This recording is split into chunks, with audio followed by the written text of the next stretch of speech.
Bonjour. Bonjour Philippe. Bonjour Annie. Bonjour. On se rencontre aujourd'hui dans le cadre des lives du réseau Annie RH et on va discuter aujourd'hui des nouvelles façons de gérer des entreprises, des grands mots qu'on entend, entreprise libérée, équipe autogérée, voire même holacratie.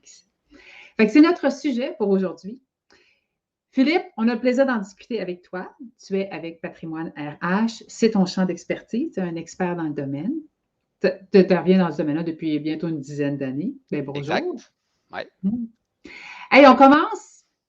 Peux-tu nous en parler d'abord? C'est quoi, de quoi on parle? C'est quoi des entreprises libérées? C'est quoi des équipes autogérées? Là? Comment on voit, qu'est-ce qu'on observe sur le terrain quand on est en présence de ces équipes-là? En fait, la première des choses, c'est que souvent, quand on parle d'entreprise libérée, il y a comme des fausses rumeurs, ces entreprises qui fonctionnent sans aucune organisation, il y a pas de procédure. Ça, c'est faux, c'est archi faux. Une entreprise autogérée, c'est justement une entreprise où il y a peut-être même pas plus, mais en tout cas, il y a autant de méthodes de travail. Ça s'improvise pas le matin.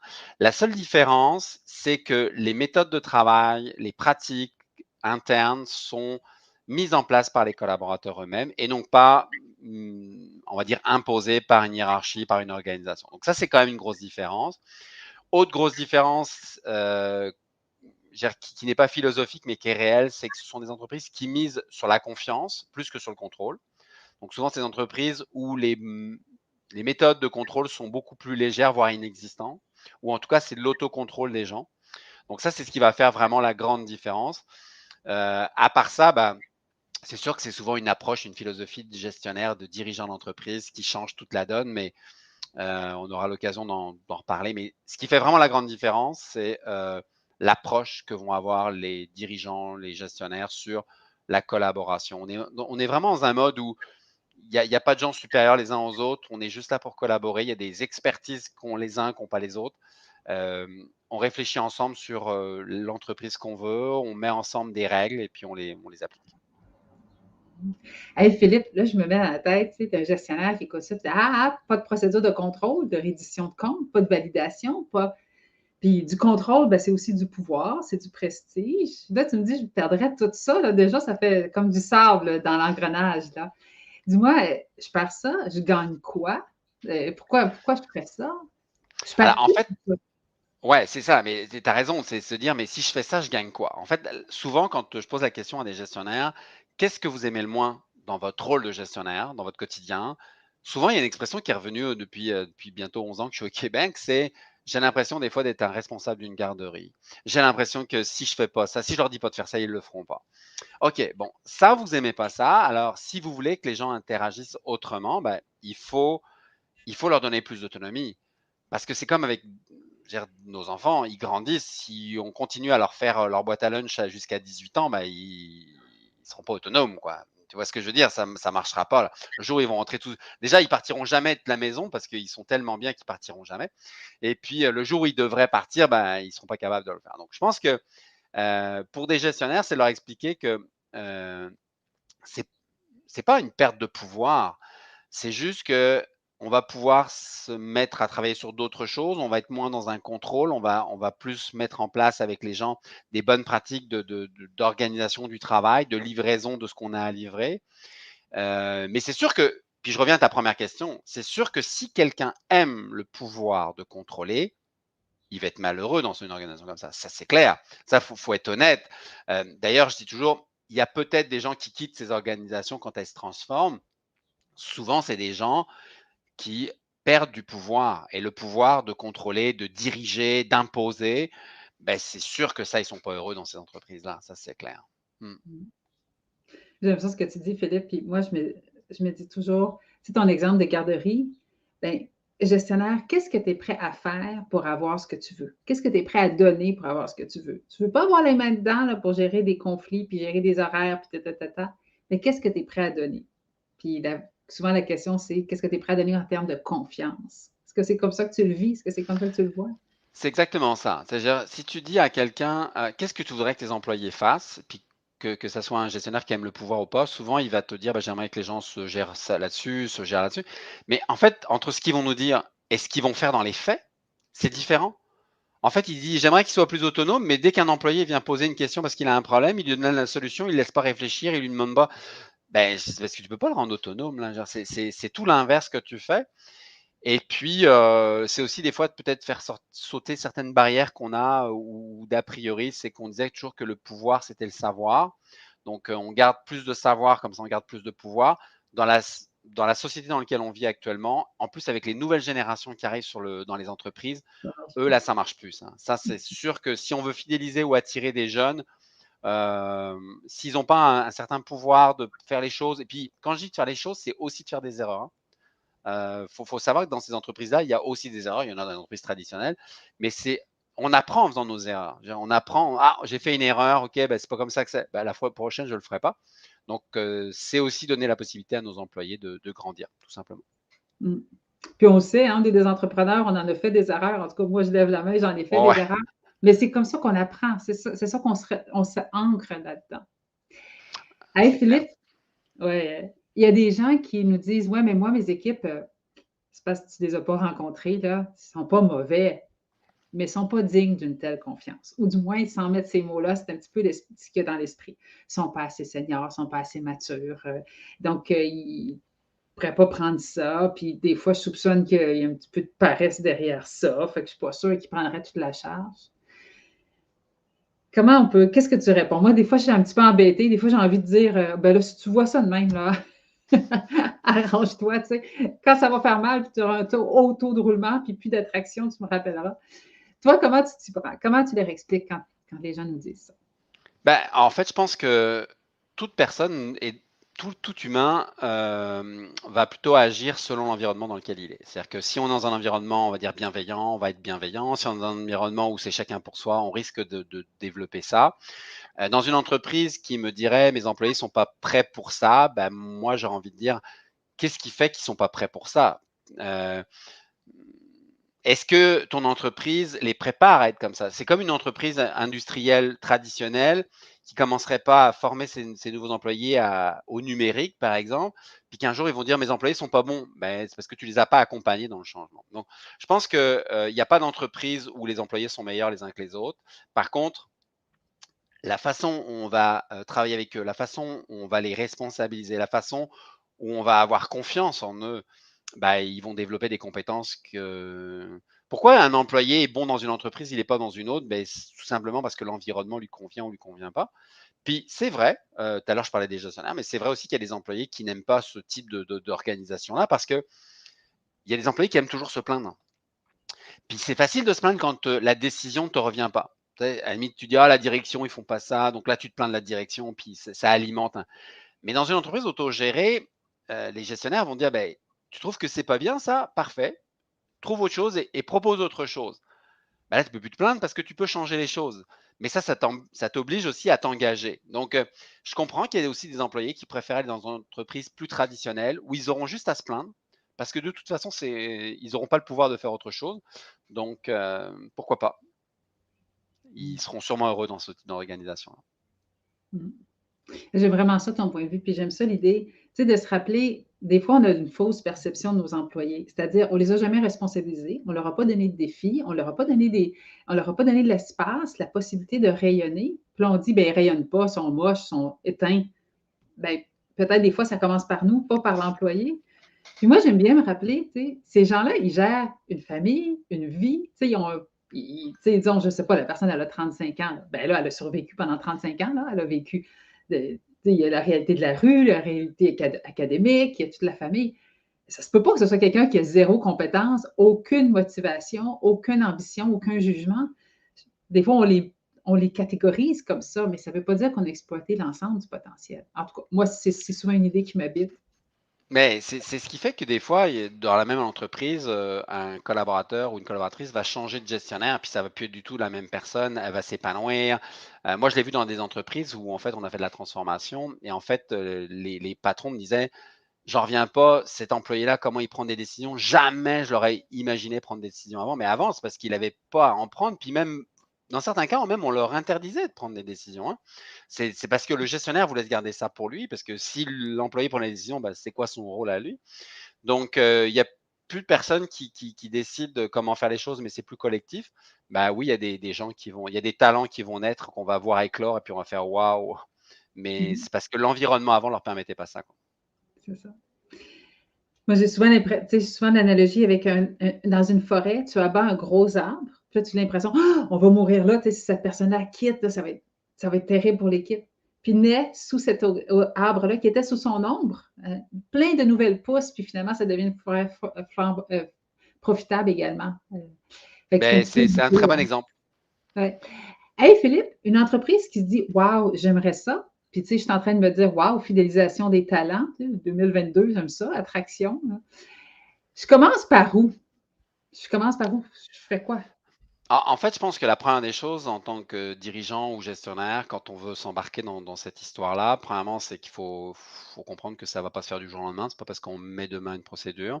Premièrement, c'est de se poser la question: «Est-ce que je suis prêt, moi, en tant que dirigeant d'entreprise, à lâcher prise?» Ça, c'est la réalité. Parce que sinon, on va dire à ses employés qu'on leur fait confiance, mais on va toujours être à les contrôler, on va toujours être à leur donner des décisions.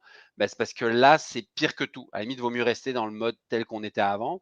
Donc, si par contre une entreprise se dit: «Moi, je suis prêt, ça fait partie de ma culture, j'envisage que le monde dans lequel je collabore avec mes collègues, ça soit comme ça», premièrement, c'est de l'afficher clairement auprès de ses employés. C'est clair, il faut leur dire ce qu'on veut, pourquoi on le fait. Et ça, c'est important, c'est que le pourquoi, pour moi, reste le moteur de tout ce qu'on va amener par derrière. Quand on explique aux gens pourquoi on fait les choses, puis de leur dire: «Vous savez, on se lance dans cette histoire-là, le comment ça va se dérouler, on n'en sait pas, on ne sait pas, on verra, on va créer notre entreprise, qui nous ressemblera au fur et à mesure». Ça peut faire peur à certains, mais la réalité, c'est ça, quand même. Moi, le nombre d'entreprises qu'on a accompagnées au Québec ou en France, il n'y a pas une entreprise qui se ressemble parce que nous, on n'arrive pas avec un mode pré-figé en disant c'est comme ça, puis il faut faire étape par étape comme ça pour que ça. Nous, on arrive vraiment avec un mode très, très agile parce que toutes les entreprises sont différentes, toutes les cultures. Puis ce qu'on veut surtout pas, c'est changer la culture de l'entreprise. On veut changer les pratiques de gestion, mais pas la culture. Donc, une fois que l'entreprise a compris ça, dire c'est beaucoup plus facile pour elle de se mettre en action. Puis, si elle va chercher toute l'expertise de ses collaborateurs, si on fait un bon travail de préparation, les résultats peuvent aller, assez en fait, les 6 premiers mois, il peut y avoir des résultats super, efficaces. Mais par contre, il faudra être cohérent. Puis dernière chose qui est importante aussi, c'est que si on demande à nos gens de prendre des décisions, si on demande de collaborer, il faut aussi accepter qu'il y ait des erreurs. Parce que si on n'accepte pas qu'il y ait des erreurs, les gens ne prendront pas de décision, ils ne voudront pas se faire sanctionner. Donc, ouais, il faut être prêt à ça, quoi. Puis souvent, les employés font beaucoup moins d'erreurs que les gestionnaires. Parce que comme ils y réfléchissent à plusieurs, je sais que des fois, les gestionnaires n'aiment pas quand je leur dis ça, mais c'est des fois la réalité, quoi. Surtout quand on leur donne un début de pouvoir de prendre des décisions, il y a pas d'employé qui abuse de ce pouvoir-là, ça n'existe pas. Moi, j'en ai jamais vu dans toutes les entreprises qu'on accompagne, j'en ai jamais vu. Ils sont plutôt frileux à le faire parce qu'ils ont peur, ils l'ont jamais fait donc mais ils en abusent pas. Mmh. C'est un peu se tromper souvent pour apprendre rapidement. Exact. C'est ça le but. Fait qu'il faut accepter les erreurs parce qu'elles vont arriver. C'est pas toujours des erreurs de millions de dollars. Là. Parfois, c'est des petites coquilles. Puis mais le gain, c'est l'agilité. C'est le prix de l'agilité corporative. Parce qu'après, C'est c'est ça clair, qu'on donne. puis tu sais, il y a pas de risque parce qu'en fait, il faut savoir que les prises de décision dans ces entreprises-là, c'est pas des prises de décision individuelles. C'est un collectif, c'est les gens qui vont être impactés par une prise de décision qui vont abonder dans le sens de: «On le fait, on le fait, on le fait pas». Du fait qu'on en parle à plus de personnes par des avis de sollicitation, il y a les angles morts qui sont un peu, mis de l'avant. Donc tout ça, il y a pas de moi, je connais pas d'entreprise où ils m'ont dit: «Ah là, les employés ont fait n'importe quoi». Non, ça existe pas là. Ça, c'est souvent des puis en même temps, je vais être très honnête, il y a des chefs d'entreprise qui veulent pas se lancer là-dedans, donc qui pour pas se lancer là-dedans, trouvent des excuses en disant: «Ah, mes employés vont faire n'importe quoi, vont prendre des décisions». Bon, dis-le que tu veux pas le faire, puis c'est correct, mais mets pas ça sur le dos de tes employés parce que tu vas être très surpris comment ils vont réagir, et comment ils vont être, très sérieux dans leur prise de décision. Puis moi, j'observe la même chose que toi sur le terrain. Fait que là, on se disait, par où on commence ça? Fait que là, tu nous disais, on change pas la culture, on vient Mmh. travailler sur nos façons de travailler. Est-ce qu'on Ouais. change la structure organisationnelle, l'organigramme, ou ça, on y touche pas? Comment tu vois ça? En fait, l'organigramme, il va évoluer au fur et à mesure du temps, mais on n'est pas là pour révolutionner les choses, on est là pour les faire évoluer. Donc, si au départ, les gens veulent garder, certains titres pour le temps de la transformation et tout ça, c'est correct. Moi, je ne veux pas m'arrêter parce que quelqu'un voudrait garder son titre, mais c'est plus d'expliquer, au-delà du titre, c'est quoi le rôle que chacun a dans l'entreprise. Et puis, je sais pas, un gestionnaire qui deviendrait un coach, c'est de lui expliquer qu'on n'est pas juste à changer son titre. Parce que s'il pense juste qu'on change le titre, mais qu'il doit garder les mêmes approches, bah ça, les employés ou les collaborateurs vont le remarquer, vont faire là, ils ont changé le titre, là, mais ça ne change rien. C'est lui qui décide, c'est lui qui nous dit quoi faire, puis c'est toujours lui qui a le dernier mot. Donc, c'est aussi d'aider les gestionnaires à avoir une approche beaucoup plus collaborative, participative, d'où le terme de leader, de coach, plus que de gestionnaire, quoi. Mais ça, c'est. Puis tout ça, ça se fait, on va dire, de façon très organique, hein.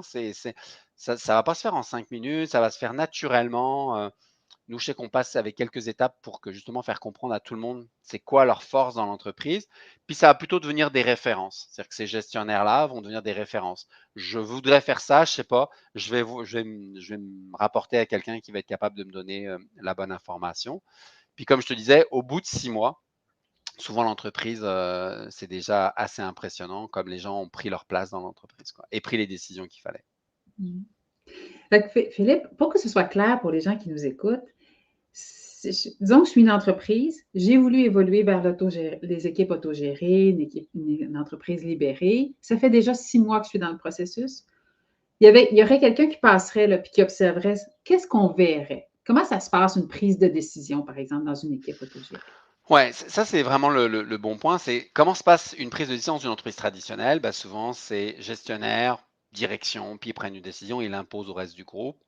Et puis là, on sait très bien que dans ces cas-là, si la décision est trop ou la prise de décision est forte, bah, là, il va falloir motiver les gens à accepter la prise de décision.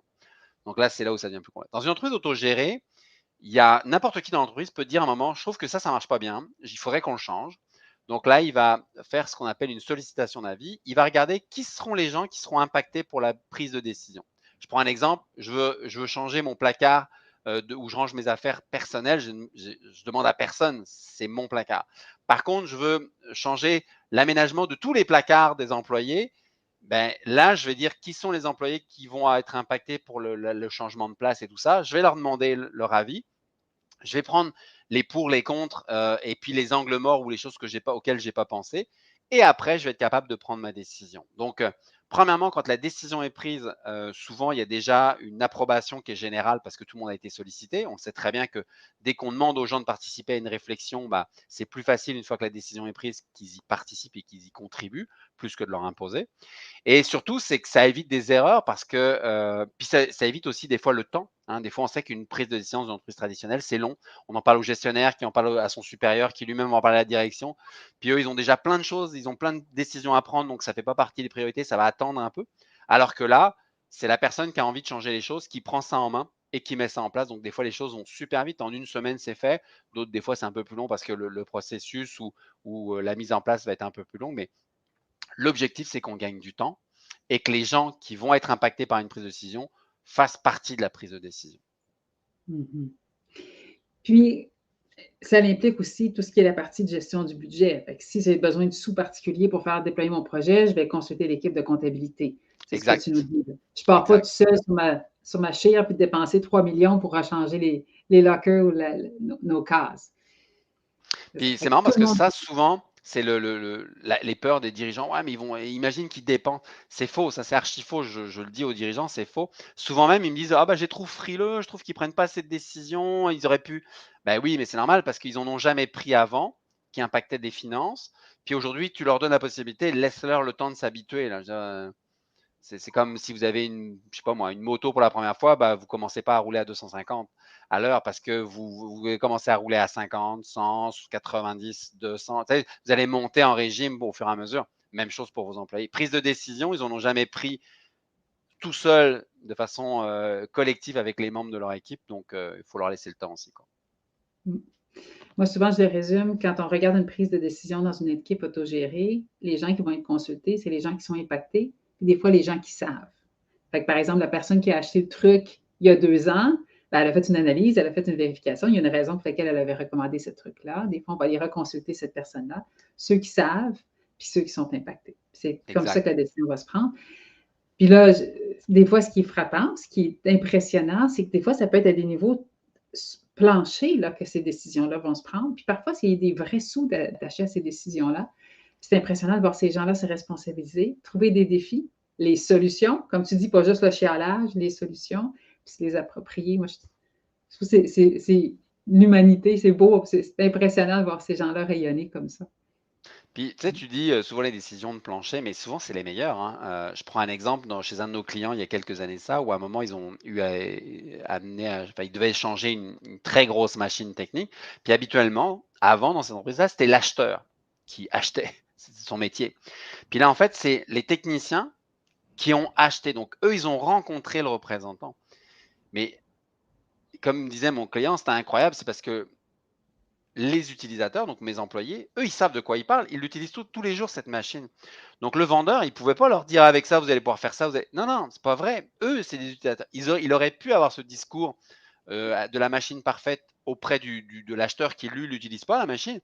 Mais il me disait, mais le vendeur, il a été challengé de façon incroyable. Et en fait, la machine, bah, c'était peut-être pas la meilleure. Et puis, on en a pris une autre. Mais sur le papier, ça allait aller, mais mes techniciens, eux qui l'utilisent au quotidien, ils savaient que c'était pas la meilleure machine pour ça, quoi. Donc, ça aussi, c'est aussi de l'argent de gagner, là. Parce qu'investir dans une machine qui est pas la bonne, bah, ça coûte cher. Mm. Et Philippe, toi et moi, on a en commun de faire une partie de notre vie professionnelle, c'est qu'on fait beaucoup de formations. On a ça en commun, toi et moi. Puis, Exact. je t'écoute, puis moi, ça résonne tellement parce que peut-être tu te souviendras d'une époque où le but, c'était que toutes les formations dans une entreprise soient identiques. Hein, c'était quasiment des perroquets, Ouais, là. Il fallait que ce soit tout ouais. carré. Puis on imposait comme ça, tu sais, comme ça venait du top, puis c'était ça. Oh mon Dieu, hein, juste en parler, juste se rappeler là, ça goûte comme le citron en bouche, là, c'est amer. On sait tous maintenant comment c'est tellement plus intéressant, puis ultimement une expérience participant beaucoup plus importante quand on laisse les animateurs décider comment ils vont faire, comment ils veulent animer, comment les outils qu'ils veulent participer. Donc, se lâcher le contrôle de l'uniformité des façons de faire, puis aller avec la confiance envers l'animateur qui, on l'a choisi parce qu'il était senior, il va être capable de s'adapter puis de répondre aux questions de son groupe. Puis comment ça nous donne la liberté aujourd'hui? Tu dois vivre la même chose que moi, Philippe. Bah, je pense que les entreprises aussi ont pas le choix. Je veux dire, on l'a vu, hein, les 2 dernières années, covid, nous ont demandé, puis c'est pas fini là, il faut toujours se réadapter, il faut repenser les pratiques. Ce qui était vrai avant l'est plus aujourd'hui. Les entreprises aussi, pénurie de main-d'œuvre, je veux dire, il faut pas l'oublier.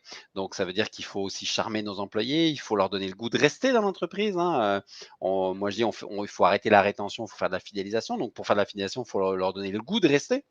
Donc tout ça fait qu'à un moment, bah, il faut réinventer nos pratiques. Puis, c'est vrai que moi aussi quand j'ai commencé il y a quelques années en ressources humaines, bah, il y avait des modèles qui étaient préétablis, qui étaient comme des normes qu'on avait appris à l'université ou qu'il fallait lire dans les livres, puis que c'était comme pour tout le monde, c'était comme ça. Puis aujourd'hui ça marche plus. Genre aujourd'hui, d'ailleurs, je connais même des gestionnaires RH qui sont excellents alors que je leur dis: mais c'est quoi ton parcours? Ils n'ont pas fait de formation RH, mais par contre, ils sont super habiles dans la gestion. Ils comprennent, ils ont beaucoup d'empathie, ils ont développé de l'intelligence émotionnelle. Donc, ils sont capables de s'adapter à leur environnement. Ce que nous, on doit faire aussi auprès des entreprises, on n'a pas le choix. Il n'y a Mhm. pas de client qui est identique, il n'y a pas d'entreprise identique. Hey Philippe, tout ça, ça prend de plus en plus d'importance dans la littérature, en leadership. On sait, c'est sur toutes les plateformes, les réseaux sociaux, on entend parler de plus en plus. Il y a des beaux bouquins qui ont été écrits récemment là-dessus. Toi, pour qui c'est ton champ d'expertise, dis-moi, est-ce que tu le vois comme, est-ce que c'est Flavor of the Month, un petit truc, là, la mode du moment, là, pénurie de main-d'œuvre, ou est-ce que tu le vois comme mouvement de fond, puis tu sens que ça va perdurer dans le temps? Bah, comme tout changement, en fait, au départ, c'est toujours un peu refoulé, hein. Tu sais, si on prend par exemple le marketing RH, il y a une quinzaine d'années de ça, tout le monde riait: «Ben là, c'est une mode, on n'en parlera plus dans 2 ans» et tout ça. Puis là, aujourd'hui, je pense qu'on est tous là-dedans et il faut travailler son image de marque employeur pour attirer, fidéliser. Donc je pense que cette transformation, il faut savoir déjà que ça existe depuis super longtemps, hein. Il y a plus de 100 ans qu'il y a des entreprises qui fonctionnent de cette manière-là, donc avec des gestionnaires qui étaient très, très proactifs ou qui globalement ne connaissaient rien au RH et se sont adaptés à l'époque et puis ça marchait plutôt bien. Il y a des entreprises qui, depuis les années 80 en Europe, moi j'ai un des mentors, une des personnes avec qui j'ai vraiment collaboré, qui est une référence en France, qui fait ça depuis les années 80. Puis il était déjà très novateur dans les années 80. Puis aujourd'hui, bon, maintenant il a pris sa retraite, mais il a vraiment été un fer de lance en France dans ce mode de gestion-là pour une grosse organisation. Aujourd'hui, je pense qu'il y a pas le choix. On pourrait citer des marques comme Decathlon, qui est arrivé il n'y a pas très longtemps au Québec, qui fonctionne dans le monde entier de cette façon-là. De plus en plus, Michelin, puis il y a plein d'autres. Amazon s'intéresse énormément à ce type de gestion. Ils ont racheté des compagnies qui fonctionnaient comme ça. Donc, je pense pas que ça soit une mode, loin de là. Je pense qu'elle est justement plus à répondre à un besoin des nouvelles générations. Moi, je vois mes enfants, comme l'approche qu'ils ont au travail. Eux, là, nos enfants, on leur dira pas, ah, dans 10 ans, tu auras une poste de gestionnaire. Eux, c'est s'ils peuvent pas évoluer rapidement, s'ils n'ont pas plus d'autonomie, s'ils peuvent pas avoir plus de responsabilités, ils quittent. Nos grands-parents, ils étaient capables d'attendre 20 ans avant d'avoir un job de gestionnaire et puis ils restaient fidèles et puis ils bougeaient pas. Le monde a changé. On est dans un monde qui va super vite. Soit l'entreprise s'adapte, soit je la quitte. C'est comme ça. Ça peut paraître un peu brutal, mais c'est la réalité. Ils seront moins fidèles à l'entreprise ou à une marque. Par contre, ils seront fidèles à une culture d'entreprise, à des gens, à des gestionnaires, à des visions d'entreprise. Donc, oui, je pense que Puis, en plus, aujourd'hui, dans la même entreprise, on a 4 générations, hein. On a des jeunes qui ont 14 ans dans certains cas, puis d'autres qui ont 60 ans et plus. Donc, des besoins de gestion qui sont complètement différents. Donc, il faut être capable de s'adapter. Mais pour les nouvelles générations, c'est sûr que en fait, ils n'envisagent pas être dans une entreprise où il y a quelqu'un qui va toujours décider pour eux. C'est même pas envisageable, quoi. Mm. Je trouve ça le fun, Philippe, quand tu nous rappelles les exemples du passé. Tu parlais de Zappa, par exemple, avec Amazon, tout ça. C'est de la littérature, des recherches qui existent depuis longtemps, là. Donc, pour ces gestionnaires qui ont des questionnements, qui ont l'impression que c'est improvisé, tout ça, on a des fondements, on a les recherches. Donc, il y a des assises derrière ça maintenant. Ah oui, et puis tu le disais tout à l'heure, il y a quand même plusieurs aujourd'hui personnes qui ont analysé ces entreprises-là. Moi, je connais personnellement Isaac Getz, qui est un chercheur en France, qui a vraiment étudié ces entreprises-là depuis des années. Donc lui, il n'a jamais développé ça, mais il a été analysé ces entreprises dans le monde entier qui fonctionnent comme ça. Puis oui, on a de la matière aujourd'hui. Puis ces entreprises, hein, c'est pas des deux de pique, hein. Oui, il y a des petites startups, mais il y a aussi des grands groupes. Puis c'est pas par hasard s'ils le font, quoi. C'est ça. Moi, je pense à Frédéric Laloux, que j'ai eu le plaisir d'interviewer lors Oui, d'un de ses passages au Québec, sur réorganiser les entreprises. Sean. Ouais, C'est ça, c'est en anglais. ouais. Tout ça pour dire qu'il y a de l'analyse, qu'il y a des données derrière ça. Mm. Hey Philippe, on arrive vers la fin de notre entretien ensemble. Qu'est-ce qu'on voudrait que les gens retiennent? Qu'est-ce que tu voudrais que les gens... Bah, s'il y a une chose que les gens, parce qu'en fait, je ne sais pas qui nous écoute aujourd'hui, et ça peut être des gestionnaires, des employés. Je pense que si on est pour les propriétaires d'entreprise, si vraiment ça correspond à votre philosophie, si vous avez réellement confiance aux gens, embarquez-vous là-dedans, ça va être le plus beau voyage que vous allez faire là, et vous serez tellement fiers à un moment de regarder votre entreprise en disant waouh. Moi, je connais des entrepreneurs qui sont lancés là-dedans. Aujourd'hui, ils sont capables de partir 3 semaines, un mois. Il y en a même un qui est parti faire un tour du monde pendant un an. L'entreprise, elle fonctionne super bien. C'est parce qu'ils ont vraiment mis en place concrètement des actions de confiance. Donc, si vous êtes un gestionnaire et que vous avez réellement confiance et que vous voulez donner plus d'autonomie à vos collaborateurs et amener votre entreprise plus loin, bah, embarquez-vous dans l'histoire, vous ne regretterez pas. Si vous êtes un gestionnaire et vous avez beaucoup de mal à faire confiance, je ne suis pas sûr que ce mode de gestion-là vous corresponde. Puis, les modes traditionnels fonctionnent encore, il n'y a pas de problème. Donc, gardez vos pratiques. Si vous êtes un gestionnaire et puis que vous pensez que c'est fait, bah, vous pouvez peut-être chercher des entreprises qui fonctionnent comme ça, hein, peut-être. Ou vous pourriez peut-être aussi voir avec vos propriétaires, est-ce que cette entreprise pourrait se transformer. Donc, vous pouvez aussi être les moteurs de cette transformation organisationnelle. Nous, on donne une conférence qui s'appelle Chef, écoutez-moi depuis 7 ans. C'est celle qu'on a donné le plus. C'est juste pour faire découvrir. Juste faire découvrir le concept. Et il y a plein d'entreprises qu'on a été, ils ont juste découvert, puis ils n'ont pas forcément été plus loin, mais aujourd'hui, ils savent de quoi ils parlent. Qu'est-ce qu'une entreprise autogérée? Puis si je parle où je m'adresse aux gens qui sont des collaborateurs ou des employés d'entreprise, sachez que ça existe des entreprises comme ça où on fait vraiment confiance, réellement. Vous allez pouvoir prendre des décisions, vous allez aller bien plus loin que le rôle dans lequel vous êtes mis aujourd'hui, parce que souvent, bah, on vous a recruté pour être comme soudeur et ce qu'on vous demande du 1er janvier au 31 décembre, du matin au soir, c'est de souder. Puis il y a des entreprises, on va vous demander de souder, mais on va vous demander de participer au développement de l'entreprise, on va demander de prendre des décisions, voire même du recrutement. Et c'est sûr que bah, votre job, c'est plus le même, quoi. Donc, vous avez une ouverture sur des compétences qui étaient même pas envisageables au début. Donc, ça existe aussi. Donc, regardez ça. Puis, je pense qu'il y a des bons exemples aujourd'hui au Québec. On a des belles entreprises qui fonctionnent. Il y en a à l'international, mais nous, en tout cas, on a des belles entreprises qu'on accompagne ou nous qu'on a accompagnées. Donc, je pense qu'il y a vraiment de quoi s'enrichir avec ça. Si on veut aller dans un autre monde, bah, et qu'on veut travailler autrement, bah, je pense que c'est possible aujourd'hui. Il y a des entreprises qui vont nous le permettre. Je trouve que c'est riche. Merci, Philippe. C'est inspirant de t'entendre. Merci de nous ramener ça à l'esprit. Alors, on se laisse filer, on laisse nos auditeurs pouvoir continuer leur dîner ensemble. Ce fut un plaisir. Merci d'avoir accepté l'invitation pour le live du réseau Annie RH. Puis on va avoir le plaisir de se revoir. Merci beaucoup, Annie. Passe une belle journée. À bientôt. Au revoir.